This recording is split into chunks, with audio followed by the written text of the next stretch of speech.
অনেক দিন যাবৎ বেরুডা অনলাইনে দেখতেছি টিকটকের মাঝে।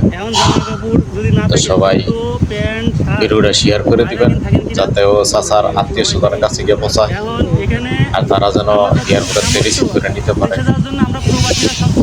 আর সবাই আমার এই প্রবাসী ভাইটার জন্য সবাই দোয়া করবেন, আল্লাহ যেন তার সুস্থ কামনা করি। সবাই শেয়ার করে দিবেন আর এই ভাইটার কথাটি সবাই শুনে যাবেন। তারপরে আসসালামু ভাইটা কি বলে? আমার এই চাচাটা এখন চোখে দেখে না। পেনাঙে জুরুতঙে একটা এই যে দেখতেছেন বড় জঙ্গল, এই জঙ্গলের মধ্যে একটা ছোট রুম আছে, সেই রুমের ভিতরে থাকে। এখন আপনাদের কাছে আমার একটা প্রশ্ন, আমরা যত টাকা পয়সা লাগে আমরা প্রবাসীরা যেখান থেকে ম্যানেজ করে সবাই মিলে তারে আমরা সমস্ত খরচ আমরা বহন করব, কোনো সমস্যা নাই। এখন আমাদের প্রয়োজন হচ্ছে তাদের ফ্যামিলি মেম্বার। এখন আমরা যদি নাকি বাংলাদেশে এয়ারপোর্টে পাঠাই দিই, ওখান থেকে কে রিসিভ করবে? দেশের বাড়ি কনে?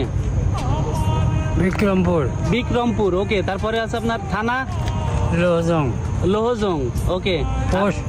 পোস্ট বালিগাঁও। পোস্ট বালিগাঁও, আচ্ছা। তারপরে মালনি। মারনি দফেদার বাড়ি। দফেদার বাড়ি, হ্যাঁ। ওকে। আপনার ছেলের নাম কি? সোহান। সোহান। আপনার মেয়ের নাম কি? মেয়ের নাম, মেয়ে বিয়ে দিয়ে দিচ্ছি। বিয়ে দিয়েছেন? মেয়ের নাম লিপি। লিপি, ওকে। আপনাদের এলাকার চেয়ারম্যানের নাম মনে আছে?